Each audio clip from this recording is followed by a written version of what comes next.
Every year, the Global Cardio-Oncology Summit is shaped by a small group of people who set the vision, curate the science, and pick the destination. This year, that responsibility falls to two colleagues from VCU. I'm Abdelrahmen Ali, a third-year cardiology fellow at UTMB in Galveston, and today I'm thrilled to be joined by the co-chairs of GCOS 2026, Dr. Wendy Bottinor and Dr. Fadi Salloum. Welcome today. Thank you. Thank you. We'll start with introducing our guest today. Dr. Wendy Bottinor is the Medical Director of Cardio-Oncology at VCU Poly Heart Center and the co-chair of the GCOS 2026. Her work focuses on risk stratification and treatment of heart failure among childhood, adolescents, and young adult cancer survivors. She trained at VCU, completed her cardiology fellowship at the University of Louisville, and cardio-oncology fellowship at Vanderbilt before returning to Richmond in 2020 to help build the VCU cardio-oncology program into a national leader. Welcome, Dr. Bottinor. Well, thank you. And then Dr. Salloum is the Senior Associate Dean for Research at the VCU School of Medicine. He holds the Natalie Ann and John R. Godigan Senior Endo Chair at the VCU Poly Heart Center, and he's a professor of medicine and cardiology. His research portfolio spans the translational cardiovascular science. This year also he co-chairs the GCOS 2026. Welcome, Dr. Salloum. Thank you very much. So let's start our interviews with every year the summit has a theme. This year it's a cardio-oncology innovation and implementation for the future. Could you walk me through what that phrase means to you and how it's shaped the program? Sure, I'd be happy to do that.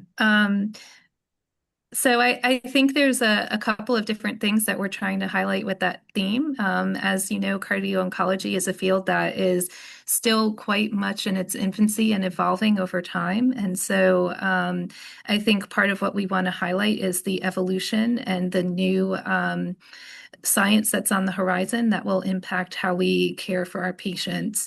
And then the implementation side is really there to help us kind of focus on, well, how are we going to take these medical advances and be able to apply them to the patients that we're seeing every day, not only if we're in an academic medical center, but also in our community practices. Yeah, I fully agree with what Wendy explained right now. And to us, when we were meeting to set up the agenda for this year, the theme really captures the dual responsibility of the field where we are right now, pushing the scientific boundaries while also ensuring that those advances actually reach patients. So what they say about innovation without implementation is just aspiration, and also implementation without innovation is stagnation. So we're since this field is still fairly in its infancy, as Wendy explained, we really want to push the boundaries and ensure further scientific discovery. That goes, from cutting-edge science in immunotherapy, cardiotoxicity, multi-omics, imaging analytics, and real-world care models, survivorship pathways, health system integration, all those aspects to move them forward. So to keep it balanced and make sure that we can balance the mechanistic science with clinical pragmatism. That sounds very interesting. I'm looking forward to attending in person. So moving to our next question is, cardio-oncology has grown into a truly interdisciplinary field. How did you design the program so cardiologists, oncologists, basic scientists can get something out of it, every one of them? So the agenda was built intentionally so every discipline sees itself well reflected and represented. Cardiologists get imaging, amyloid, biomarker science. Oncologists get therapy-specific toxicity, care coordination models, for example. Basic and translational scientists get more on mitochondrial biology, advanced practice providers get practical management sessions and survivorship frameworks. Trainees get experience with career development, case-based learning, hands-on imaging. And the program in itself is built to be more like a mosaic, where each piece is designed to be valuable on its own, but even more powerful together. Okay, that sounds very appealing to everyone. I hope we see a big crowd joining us. So let me focus on fellows like me or early career clinicians. What's in the program specifically for us? I think we have a lot of sessions that are going to focus on that implementation theme, and that's a nice place for, I think, our trainees to maybe get a little more exposure on, how do you identify high-risk patients? How do you manage and treat toxicities? We'll talk some about perspectives on cardio-oncology around the world and how do programs look different? How would different people go about building programs and some practical advice on that.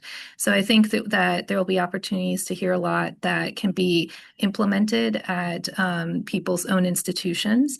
We're also going to have talks from many of the people who actually helped define this field and were some of the initial people who created cardio-oncology. So that will be, I think, appealing for trainees. And then the other thing I would say is the networking opportunities. So we've intentionally built in time for individuals to connect with each other and to work on starting collaborations. And I think that meetings like this, GCOS is just the right size for that. It's big enough to attract an international audience, but small enough that there's still that personal touch where people can connect one-on-one.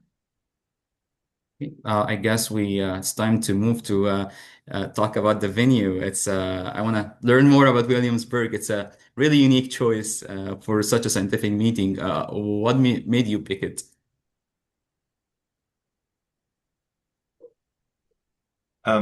I'll start by talking about, what this means to VCU first, and then we'll talk about the venue in Williamsburg, which is not that far from us. It's probably 30 miles east of where we are. But hosting GCOS, is a true milestone for VCU as a whole. It reflects the strength of our cardio-oncology program. But not only that, also our scientific leadership, commitment to advancing the field, both when it comes to cardiovascular care and oncology care. So bringing the summit home allows us to showcase the clinical excellence that we offer our patients, our research infrastructure that allows for our involvement in numerous cutting-edge collaborative culture that defines both the Poly Heart Center as well as the Massey Comprehensive Cancer Center. Why Williamsburg? Williamsburg offers something that's really rare. It's a setting that encourages connection. It's accessible, walkable, rich in history. It's a place where people naturally, I would say, walk around, talk, think, for a meeting focused on collaboration and innovation, such as the GCOS 2026 Summit, that Williamsburg provides the perfect backdrop for that venue. Also, there's a lot of options for attendees to explore, given that this year coincides with our country's 250th anniversary.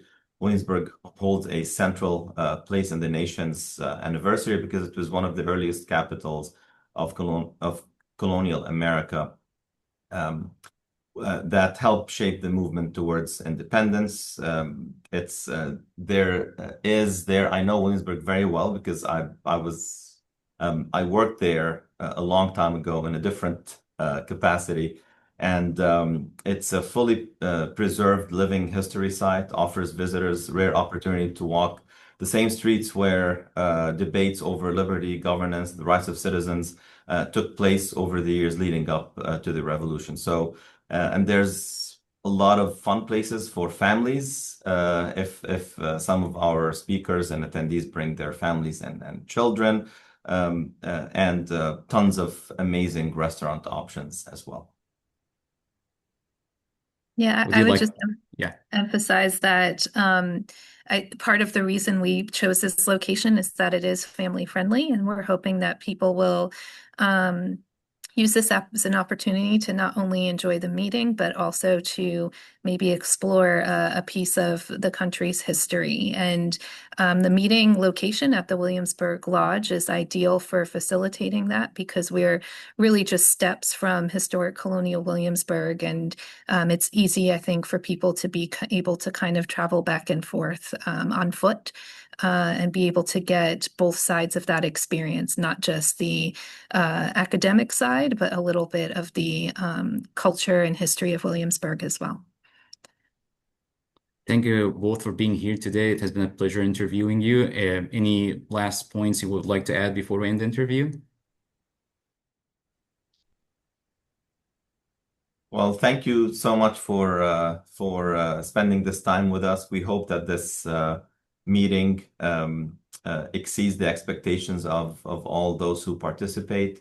The program is amazing. We encourage the attendees and the speakers to bring their families. Like Wendy said, this is a very family friendly venue, and also to take advantage of connecting with each other. We want this field to keep growing. We hope to see GCOS continue to grow in size, not just for the sake of growing in size, but to really grow the collaborations that encompass the connections between basic and translational scientists and clinical investigators, as well as clinicians in the field.